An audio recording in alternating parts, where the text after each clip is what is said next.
안녕하세요. 저는 서울에 살고 있는 57세 여성입니다. 제게 아주 특별한 친구가 한 명 있어서 이렇게 사연글을 적어봅니다.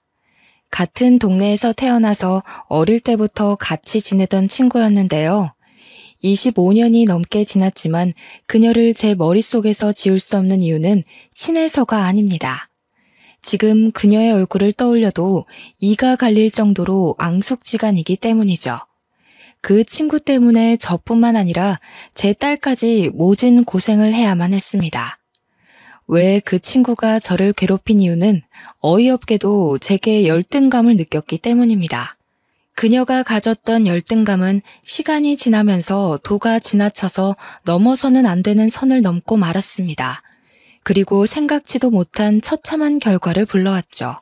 저는 강원도의 산골마을에서 가난한 농부의 딸로 태어났습니다. 제가 살았던 동네는 워낙 작아서 동네 사람들 모두 한 가족처럼 지냈습니다. 김장철이 되면 다 같이 모여서 김장을 했고 누군가 세상을 떠나서 상을 당하면 모두들 자기 일처럼 돈을 내서 장례를 치르기도 했습니다. 아이들도 마찬가지였어요. 또래가 몇 명 되지 않아서 저희들은 친형제처럼 지냈습니다. 아무 집에나 가도 밥을 줬고 학교를 다니면서부터는 같이 숙제를 하다가 밤이 늦으면 스스럼 없이 친구의 집에서 자기도 했어요. 하지만 딱 한 집만이 그렇게 지내지 않았습니다. 순자와 저는 동갑이었는데 저처럼 평판이 좋지는 않았습니다. 그 집은 동네 사람들 사이에서 원성이 자자했거든요. 축협이 고위 간부였던 순자의 아버지는 알부자로 소문이 나 있었습니다. 원래 시골 마을에서는 농협이나 축협 간부가 군수 이상으로 대접받았지만 그렇다고 엄청난 돈을 받는 것도 아니었습니다. 하지만 순자 아버지는 아주 넓은 밭과 산을 가지고 있었습니다. 순자 아버지가 돈을 모은 비결은 바로 은밀하게 받은 뒷돈이었습니다. 대출이나 융자가 필요한 사람들에게 알신을 해주고 대출금의 일부분을 챙겨갔거든요. 그리고 윗선에도 상납을 하면서 입마금을 했습니다. 게다가 권력이 있는 사람한테는 비굴하게 손바닥을 비볐고 자기보다 아래인 약한 자에게는 거들먹거리는 위선적인 인간이었습니다. 순잔의 엄마는 동네 사람들을 대상으로 사채까지 돌리고 있었죠. 저희 동네뿐만 아니라 근처 이웃 동네에도 엄청나게 높은 이자를 받는다는 소문이 파다했을 정도입니다. 평상시에는 모두들 순자네를 손가락질했지만 정작 돈이 급할 때는 별 수 없이 순자 엄마를 찾아갔습니다. 저희 동네에는 신용 문제가 있는 사람이 꽤 있었거든요. 하지만 돈을 제때 갚지 못하면 큰 봉변을 당할 각오를 해야만 했습니다. 제가 큰 소동을 본 날에도 순자네 엄마가 난리를 피우고 있었습니다. 아니, 김씨, 돈을 빌려갈 때는 굽신거리더니 왜 돈을 안 갚는 거야? 화장실 갈 때하고 나올 때 다르다더니 이래도 되는 거야? 순자네도 알겠지만 올해 과수원 사과 농사를 완전 망쳐버렸어. 여유가 되면 갚을 테니까 조금만 기다려줘. 무슨 말 같지도 않은 소리를 하는 거야? 누군 땅 파서 장사하는 줄 알아? 다음 달까지 원금의 이자까지 못 갚으면 과수원 압류해버릴 테니 그렇게 알아. 이웃 마을에서 과수원을 하고 있는 집 아주머니가 암에 걸려서 수술을 받아야 하는데 돈이 모자라서 순자네 엄마한테 사채를 빌렸다고 하더라고요. 그런데 한 번으로 끝날 줄 알았던 수술이 2번을 더 받아야 했고 항암 기간도 계속 연장되어서 돈이 계속 부족했다고 합니다. 그래서 순자 엄마에게 여러 차례 돈을 빌렸는데 1년 만에 이자가 눈덩이처럼 불어나서 감당하기 힘들어졌다고 해요. 과수원 아저씨는 그래도 이웃 동네에 사는데 설마 압류까지 할까라고 생각했는데 순자 엄마는 정말로 기한을 넘겨버리자 바로 과수원을 압류해버렸어요. 그래서 과수원 아저씨가 저희 동네까지 찾아와서 물건을 집어던지기 시작했죠. 순자네가 어떻게 나한테 이럴 수가 있어. 과수원을 빼앗아가면 나보고 죽으라는 소리야? 죽든 살든 그건 내 할 바가 아니고 나는 법대로 할 테니까 알아서 해. 아저씨가 화를 내다가 제발 살려달라고 빌었지만 순자 엄마는 결국 과수원을 빼앗아 버렸어요. 결국 아저씨는 모든 걸 잃고 거지꼴이 되어서 마을을 떠나야만 했죠. 그 정도로 돈에 관해서는 인정사정 봐주지 않는 악독한 사람이 순자네 엄마였어요. 순자네는 이런 식으로 돈을 갈퀴로 모아서 풍족했지만 동네에서는 놀부집으로 통할 정도로 동네 사람들에게 악평이 자자했어요. 순자는 그런 엄마의 더러운 성격을 그대로 물려받았는지 친구들에게 갑질을 해댔습니다. 어느 날은 고급 학용품으로 친구를 몸종처럼 부리려고 하더라고요. 야, 너희들 이리 와봐. 이 크레파스 보여? 엄청 좋아 보이지? 이거 미국에서 사온 거야.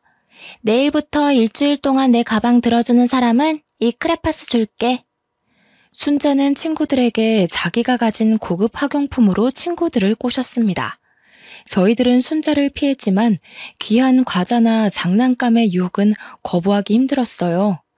몇몇 친구들은 순자가 주는 물건을 가지려고 몸종 노릇을 자청했는데 저는 순자가 아무리 좋은 물건으로 유혹해도 넘어가지 않았어요. 그래서인지 순자가 유독 저만 보면 몸종 제안을 하더라고요. 경미야, 내 가방 들어주면 1,000원 줄게. 오늘 가방은 하나도 안 무거워. 한번 들어봐. 야, 내가 그까지 돈 때문에 네 몸종 노릇까지 할 것 같니?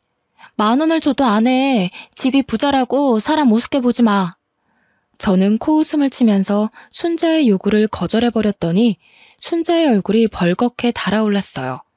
그 길로 다른 친구들도 저를 따라 순자를 무시하기 시작했습니다. 안 그래도 인기 없는 순자가 왕따를 당한 데에는 이유가 다 있었습니다. 순자가 잘난 척하고 친구들을 무시하는 데다가 정말 못생겼거든요.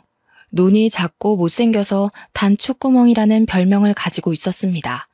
거기에 더해서 들창코에 주걱턱까지 가지고 있어서 여자인 제가 봐도 정말이지 못생긴 애였어요. 하지만 저는 어릴 때부터 예쁘다는 소리를 수없이 들으면서 자랐습니다.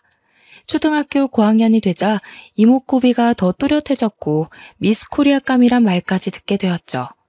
저희 엄마도 저만 보면 순자 이야기를 꺼내며 한숨을 내쉬었습니다. 아휴, 네가 순자네처럼 돈 있는 부모만 만났어도 미스코리아는 그냥 되는 건데 돈이 웬수지. TV에 나온 아역 배우보다 우리 딸이 더 예쁘더라.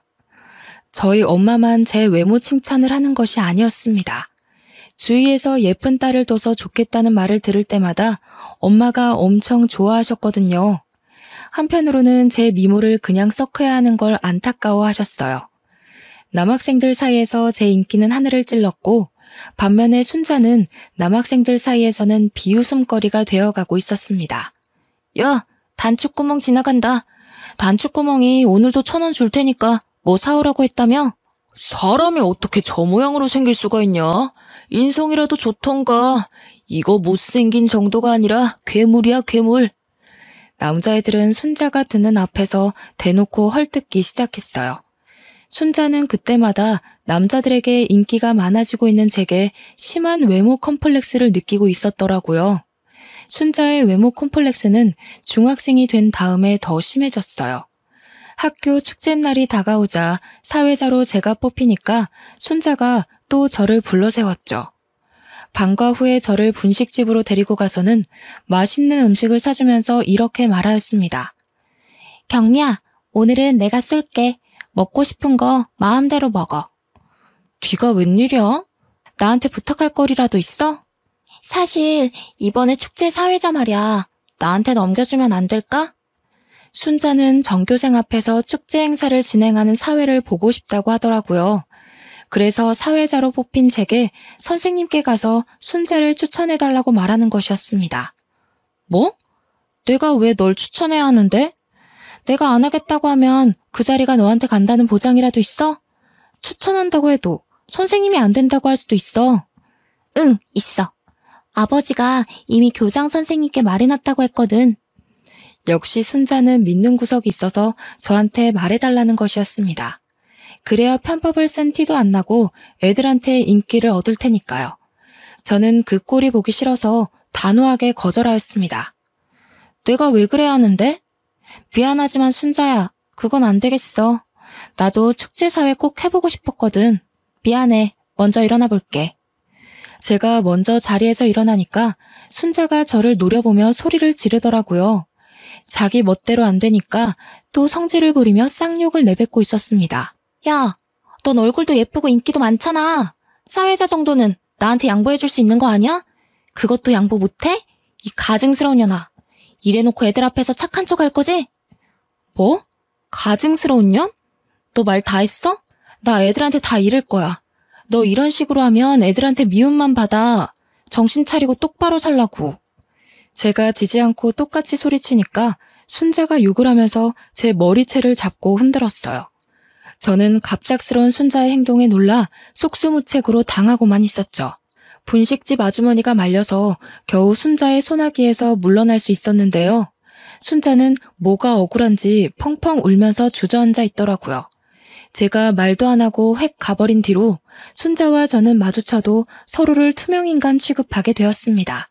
그렇게 제가 중학교 3학년이 되자 아버지는 저를 위해서 결단을 내리신 것 같았습니다. 저는 모르고 있었는데 아버지에게 좋은 일자리 제안이 들어온 것 같더라고요. 여보, 서울로 갔다는 내 친구가 말한 사업 말이야. 제법 자리 잡아가고 있는데 내가 도와줬으면 좋겠다고 하네. 아무래도 경미 미래를 생각하면 서울로 가서 사는 게 나을 것 같은데 당신 생각은 어때? 나도 그렇게 생각해요. 태풍 오고 난리라서 요즘 짓는 농사마다 엉망인데 나도 이제 지쳤어요. 당신이 먼저 가서 자리 잡으면 우리가 올라가서 사는 게 좋을 것 같아요. 그래, 우선 부딪혀보는 거지. 여기서 이대로 살다가는 경미도 우리처럼 살게 될 거야. 우리 경미만큼은 좋은 대학에 보내야지. 아버지께서 진짜로 서울로 가셔서 친구가 하고 있다는 주말 농장 사업에 뛰어들었어요. 사업이 생각보다 잘 되어서 엄마와 저는 가진 재산을 전부 처분해서 서울로 올라가게 되었어요. 처음에는 단칸 월세방에서 시작해서 엄청난 고생을 한 끝에 5년 만에 겨우 전셋집을 마련하고 자리를 잡게 되었죠. 저도 가만히 있을 수 없어서 고등학교를 다니는 내내 편의점 알바를 하면서 대학 등록금을 모으고 있었습니다. 편의점 손님 중에 자주 오던 단골 손님이 한 분 계셨는데 저를 유심히 쳐다보는 게 느껴지더라고요. 어느 날은 저에게 삐까뻔쩍한 명함을 주시길래 깜짝 놀랐습니다. 내가 전부터 지켜봤는데 키도 크고 늘씬해서 딱 우리 교복 모델하면 좋을 것 같더라고. 혹시 간단하게 사진 몇 장만 찍어볼 생각 없어?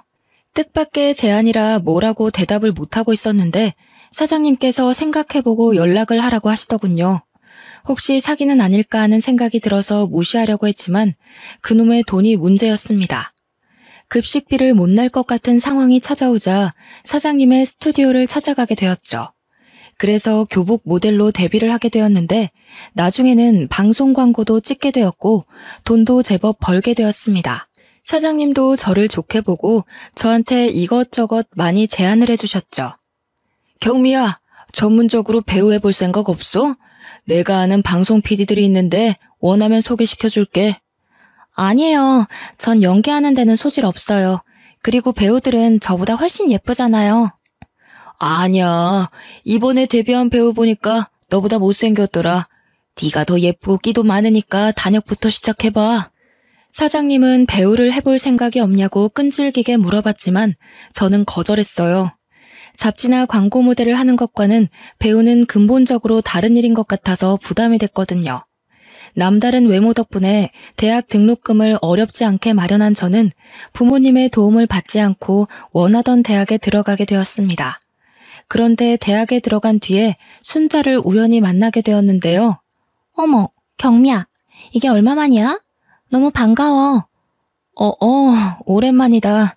잘 지냈어? 다시 만나니 반갑네. 사실 순자를 다시 만난 게 그다지 좋지 않아서 얼굴에 티가 났을 거예요. 제가 배우를 거절한 이유도 표정 관리를 못해서였거든요. 그런데 순자는 저만 쫓아다니면서 친한 척을 했습니다. 동아리도 저랑 같은 곳에 들어가겠다고 가입을 하더라고요.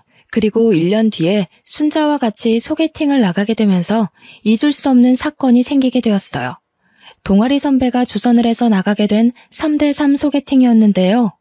원래 순자는 빼고 하려고 했는데 순자가 제가 나가는 걸 어떻게 알았는지 소개팅 주선자인 선배에게 자기도 끼워달라고 애원한 것 같았습니다. 입장이 난처해진 선배가 순자도 끼워주라고 하길래 알겠다고 했죠. 근데 그게 문제였어요. 차라리 4대3은 좀 그렇다고 거절할 걸 그랬나 봐요. 순자와 짝이 된 남학생이 갑자기 자리에서 일어나더니 그냥 가겠다고 한 겁니다. 다른 학생들이 왜 그러냐고 붙잡으니까 남학생이 순자를 쳐다보며 폭언을 내뱉었습니다. 선배가 말하던 거랑 다르잖아. 다른 여자애들은 다 예쁜데 난 이게 뭐야? 난 저런 애랑은 절대 파트너 못해. 원래 오려고 한 애 아니었는데 왜 껴서는? 그 남학생을 마음에 들어했던 순자는 놀라서 얼굴이 굳어버렸더라고요. 저희들은 어떻게든 남학생을 다시 앉혀보려고 했지만 소용이 없었어요. 남학생이 떠나버리자 소개팅 자리는 순식간에 찬바람이 불었고 다른 남학생들도 자리를 파토내자고 했어요. 순자는 남학생이 다 떠나고 나서야 서럽다며 눈물을 흘리고 말았습니다. 그래도 제가 고향 친구로 알려져 있으니 제가 나서서 순자를 위로해 주었죠. 하지만 다른 친구들은 순자 때문에 소개팅을 망쳤다고 뒷담을 해댔습니다.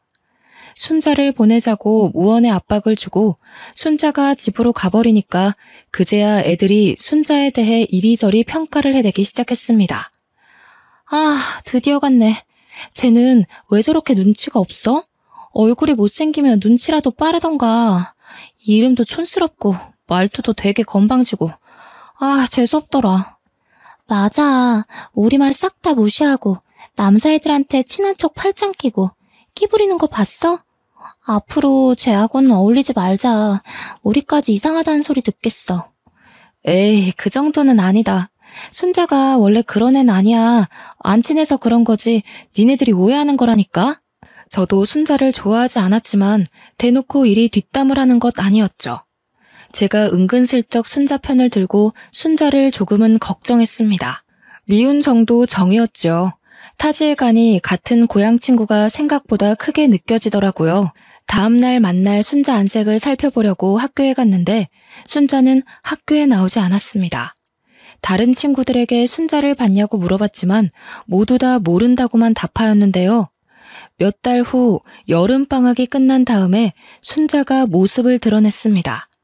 도저히 같은 사람이라고는 믿을 수 없을 정도로 성형을 하고 왔더군요. 눈은 순정 만화 속 여자 주인공처럼 커졌고 들창코는 오똑하게 변해 있었습니다. 주걱턱은 온데간데 없이 사라지고 갸름하고 둥근 얼굴로 변해 있었죠.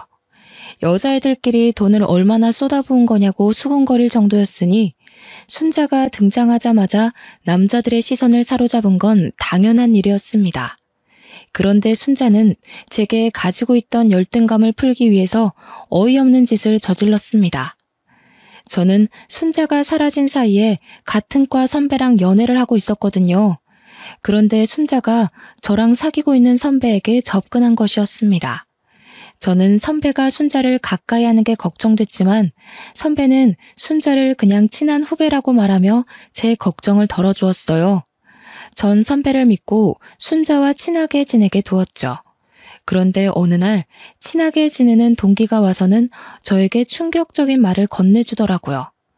경미야, 너 아직 정우 선배랑 사귀고 있는 거 맞지? 순자 말이야.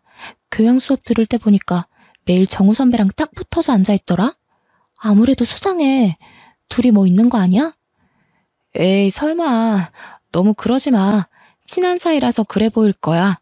선배가 아무 사이 아니라고 했으니까 그냥 나는 선배 믿어.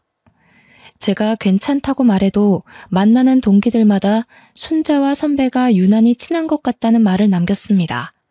그래도 순자가 고백받는 모습을 한두 번 봤으니까요. 좋다고 따라다니는 남자들이 줄을 서는 판인데 제가 사귀고 있는 남자친구를 넘볼 이유가 없다고 생각했어요. 그런데 학교 축제 때 충격적인 장면을 목격하고 말았어요. 축제가 시작되자 캠퍼스 안에서 주점이 열렸거든요. 선배랑 친한 과 주점에 가서 술을 마시기로 했는데 선배랑 연락이 안 돼서 걱정을 하고 있었어요. 그런데 동기가 숨을 헐떡대면서 저를 찾아오더니 얼른 땡땡과 주점으로 가보라고 하는 거 있죠? 경미야, 정우 선배 지금 순자랑 같이 주점에 있어. 내가 보니까 엄청 취한 것 같아. 누가? 선배가? 선배가 순자랑 있다고? 지금 이럴 때가 아니야. 분위기 이상하니까 얼른 가보라고. 저는 동기 등살에 못 이겨 선배가 있다는 주점으로 달려갔습니다. 그런데 선배가 술에 취해 순자를 끌어안고 키스를 하고 있더라고요. 그걸 지켜보던 사람들은 환호성을 지르고 있어서 머릿속이 새하얘지고 말았습니다.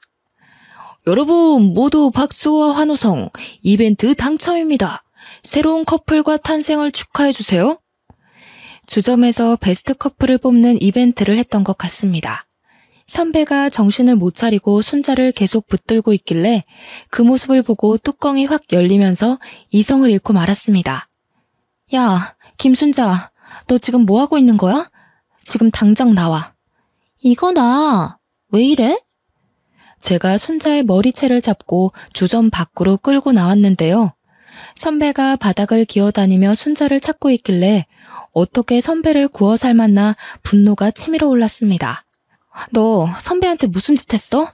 뭘 얼마나 먹였길래 선배가 저리 됐냐고. 그리고 너 머리가 어떻게 됐니? 어떻게 내 남자친구를 건드려? 선배한테 침이라도 발라줬어?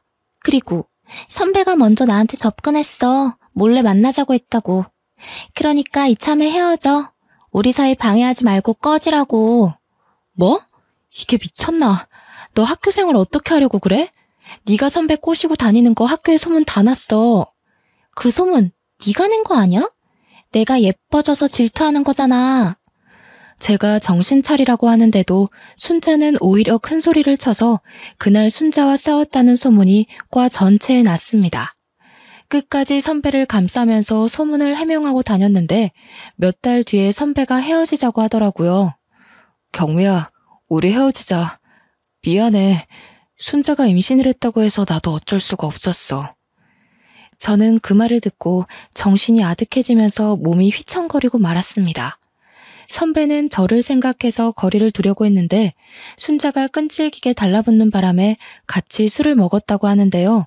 그날도 선배가 술에 취하는 바람에 기억이 하나도 나지 않았는데 순자가 갑자기 책임지라는 말을 했다고 합니다. 순자 말로는 선배가 술에 취해 순자에게 그 짓을 저질렀다고 하죠. 그래서 어쩔 수 없이 순자의 부탁을 들어주게 되었다며 제 눈을 피해서 몇 달 동안 동거를 한 사실을 털어놓았습니다. 그래서 저는 바로 순자를 찾아갔습니다. 순자야, 나 선배한테 다 들었어. 이게 지금 무슨 짓이야? 다른 남자애들한테 고백도 받았잖아. 왜 우리 선배인데? 말 좀 해봐. 내가 네 남친 꼬시면 안 되니? 이제 신경 쓰지 마. 우린 곧 결혼할 거거든. 뭐? 인연이 진짜 미쳐도 더럽게 미쳤나. 내가 너 결혼하게 그냥 둘 줄 알아?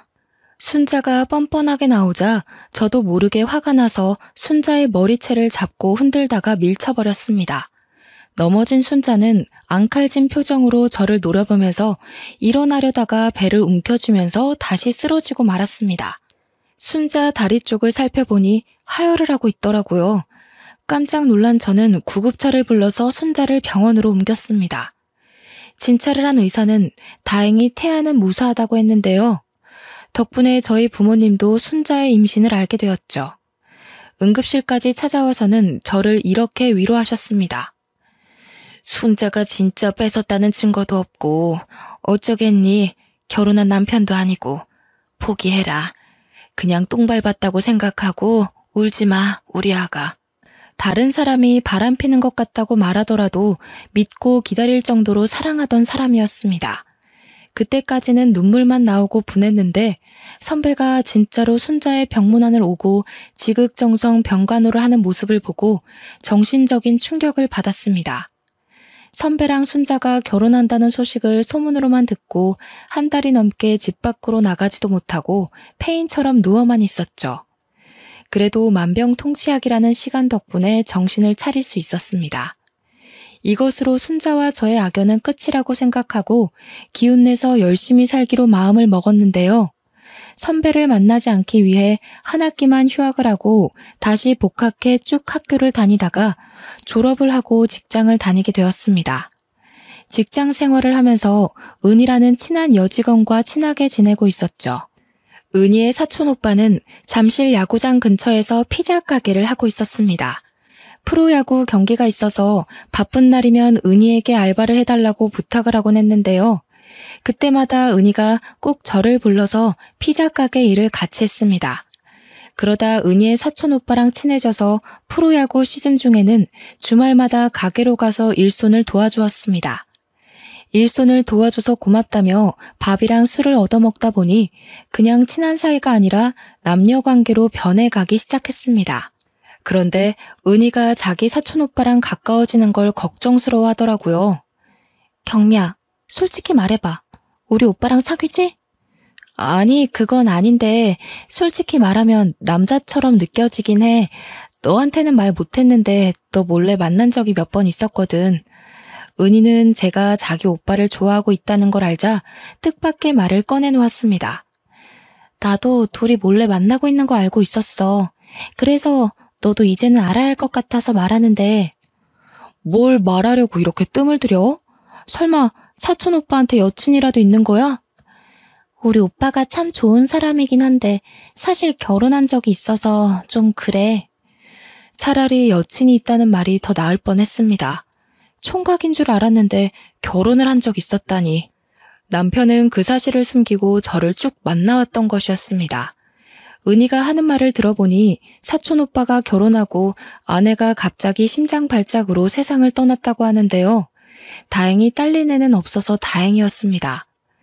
남편을 너무 좋아해서 그랬던 걸까요? 바람펴서 이혼당했거나 성격이 이상해서 이혼당한 것이 아니라서 다행이라는 생각이 먼저 들더군요. 그러니까 잘 생각하고 결정해.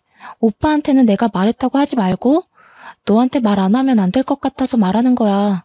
그것 말고는 우리 오빠 진짜 좋은 남자야. 저는 은희에게 생각해보겠다고 말하고 하루 종일 고민해보았습니다. 하지만 아내가 갑자기 세상을 떠서 솔로가 된 것이고 애도 없으니 괜찮을 거라는 생각만 들었죠.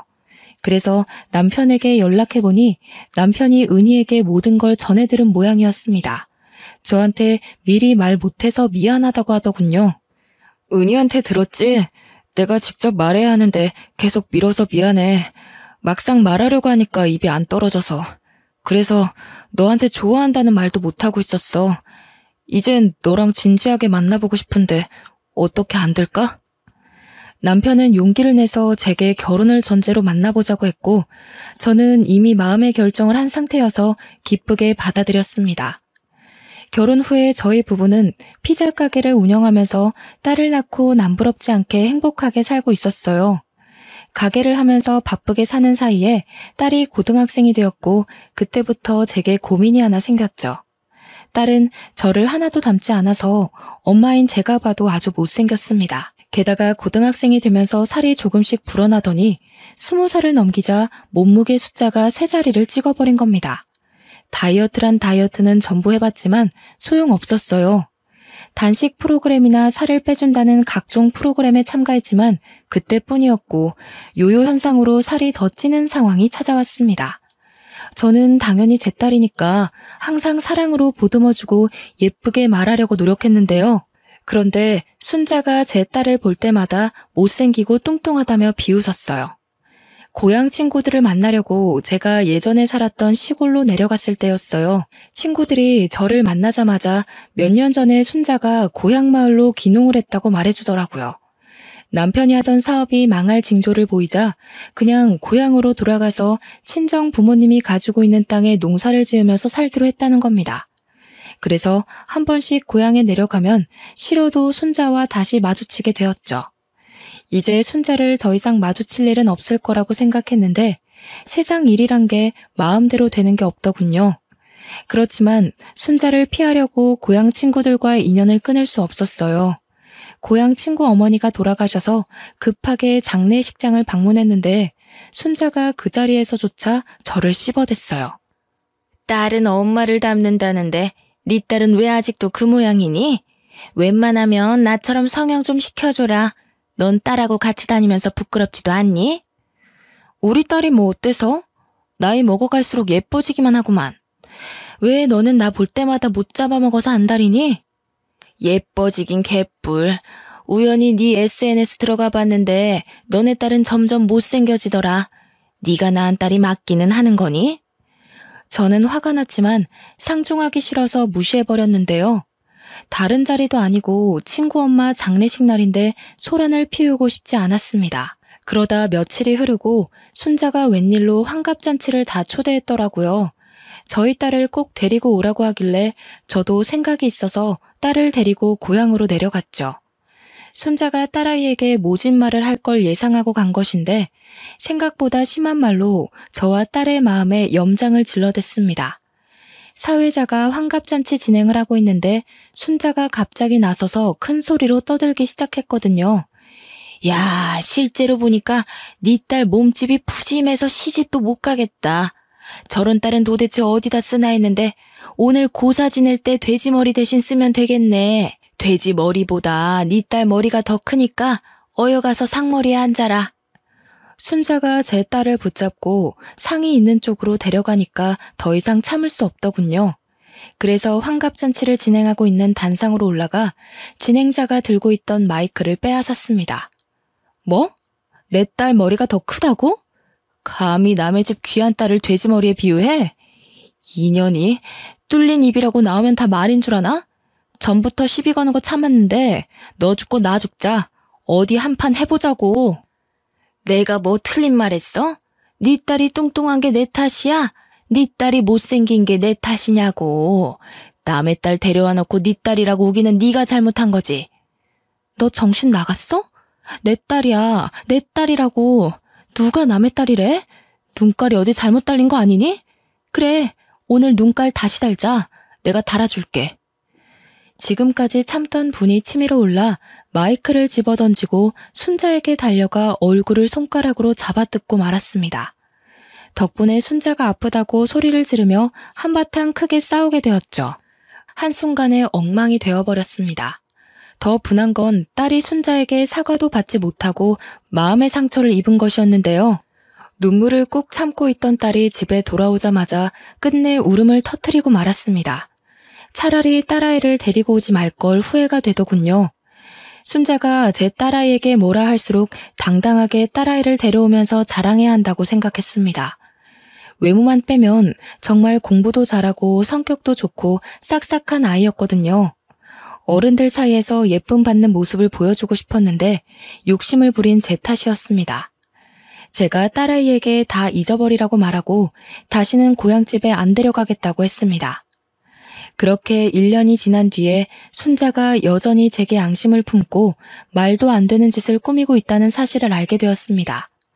얼마 전부터 남편의 행동이 수상해서 유심히 지켜보고 있었거든요. 제 직감엔 남편에게 다른 여자가 생긴 것 같았습니다. 그러다 우연히 남편의 휴대폰을 보고 기가 막힌 사실을 알게 되었죠. 남편에게 숨겨둔 내연녀가 있었는데 그게 바로 순자였더라고요. 남편과 순자가 주고받은 문자를 보고 충격을 받아 숨이 안 쉬어졌습니다. 마음 같아서는 남편을 붙들고 따지고 싶었지만 진정이 될 때까지 혼자서 생각해 보았습니다. 아무리 생각해봐도 순자년이 의도적으로 제 남편을 홀렸다는 느낌이 들더군요. 어릴 적부터 절 질투하고 뒷담한 것도 모자라 제 남자친구를 뺏은 전적도 있으니까요. 순자가 아직도 저에 대한 질투와 자격지심을 가지고 있을 거라는 생각에 이제 그만 결판을 내야겠다고 느꼈습니다. 25년이 넘게 저를 괴롭힌 대가를 확실하게 치르도록 작전을 짰습니다. 그래서 바로 순자의 남편에게 전화를 했죠. 제가 순자네 남편에게 연락을 하니까 몹시 당황한 눈치더라고요. 하긴 순자네 남편이 대학생 때 저를 버리고 순자와 결혼을 한 그 선배였거든요. 갑자기 전화를 걸어 놀랐는지 선배가 기어들어가는 목소리로 제 안부를 물었습니다. 경미야, 네가 어쩐 일이야? 진짜 오랜만이다. 잘 지냈어? 나는 잘 못 지냈지. 어떻게 잘 지낼 수 있겠어. 오빠는 잘 지내고 있지? 그냥 그렇지 뭐. 너는 왜 잘 못 지내는데? 무슨 일 있는 거야? 전화로 이야기할 건 아니고 우리 만나서 이야기하자. 제가 선배네 집 근처로 가겠다고 하니까 불편해하면서 어쩔 수 없이 승낙하는 눈치였습니다. 그 길로 고향으로 내려가 10분 정도 떨어진 시내에서 선배를 만났습니다. 저희들은 카페로 가서 한참 동안 말없이 앉아만 있었죠. 고향에 내려가면 한 번씩 마주치기는 했지만 서로 피했기에 마주 앉아서 대화를 하는 건 25년 만에 처음이었습니다. 어쩐 일로 연락했어? 심각한 일이야? 설마 그날 일 때문에 부른 건 아니지? 결국 선배가 침묵을 이기지 못하고 먼저 말을 꺼냈습니다. 그래서 저는 남편과 순자가 주고받은 문자를 보여주었죠. 문자 내역들을 본 선배의 눈이 커졌고 곧바로 얼굴이 굳어졌습니다. 다 읽었어? 순자가 선배 버리고 내 남편 만나고 있더라? 내 생각엔 순자는 선배 좋아해서 결혼한 거 아닌 것 같아. 선배는 순자한테 속아서 결혼한 거라고. 그녀는 나한테 복수하려고 선배를 이용한 것뿐이야. 선배는 25년 넘게 그녀한테 속고 있어. 그게 다 무슨 말이야? 나 너무 혼란스럽다. 우리 와이프가 네 남편이랑 불륜관계라고? 그리고 경미 너한테 복수하려고 나랑 결혼한 거고?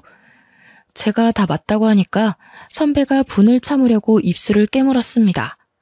한참 동안 고개를 숙이고 아무 말도 못하고 있길래 진실을 말해줬으니 올바른 선택을 하라고 말해주었는데요. 제가 어떤 의도로 그런 말을 했는지 알아들었나 봅니다. 며칠 뒤에 고향 친구에게서 전화가 한 통 왔거든요. 경미야, 순자가 바람 피웠다가 남편한테 묵사발이 되도록 얻어 터졌대. 내가 집에 가서 순자 얼굴 보니까 진짜로 온몸이 피멍이 되어 있던데? 친구가 순자에게 무슨 일이 있었는지 자세하게 말해주었는데 제가 짐작했던 것과는 많이 다르지 않았습니다. 의도했던 대로 선배가 제 목까지 때려줬더라고요. 게다가 작은 동네라 부부싸움을 할 때 들렸던 육성도 사실인지 몰라도 자극적으로 퍼져갔습니다. 이런 쳐 죽이려나. 감히 나를 속이고 다른 남자랑 바람을 펴? 그것도 경미랑. 너 경미가 어떤 애인지 알고 있잖아. 나랑 만났던 애 남편을 만나? 너 경미가 아니라 나한테 복수하려고 이러는 거지? 나한테 악감정 있어? 말해봐. 도대체 무슨 목적으로 나한테 접근한 거냐고. 왜 아무 말도 못하는데? 어떻게 지금까지 나를 속일 수가 있었냐고, 이 나쁜 년아. 순자는 겁에 질려 아무 말도 못한 것 같다고 하던데요. 동네 어르신들은 순자가 불쌍하다고 동정하기도 했지만 처음부터 저에 대한 질투심으로 선배를 유혹해서 여러 번 잠자리를 했다는 사실이 들통나 동네 어르신들에게조차 미움을 받고 있었습니다. 게다가 선배와 잠자리를 할 때 피임을 소홀히 하며 일부러 임신까지 했고 그걸 빌미로 결혼을 요구했다고 하더라고요. 그런데 저에 대한 복수를 하고 나니 당연히 선배에 대한 애정은 식어버렸고 결혼 초부터 다른 남자와 내연 관계를 맺고 있었던 겁니다. 그러다 고향 마을에 내려온 저희 부부를 보고 제 남편을 유혹했던 거죠. 선배는 결혼 생활 내내 순자를 의심하다가 제 폭로로 폭발하고 말았다고 합니다. 저러다 사람 잡겠다는 생각이 든 이웃의 신고로 경찰이 출동해서 겨우 진정되었다고 해요.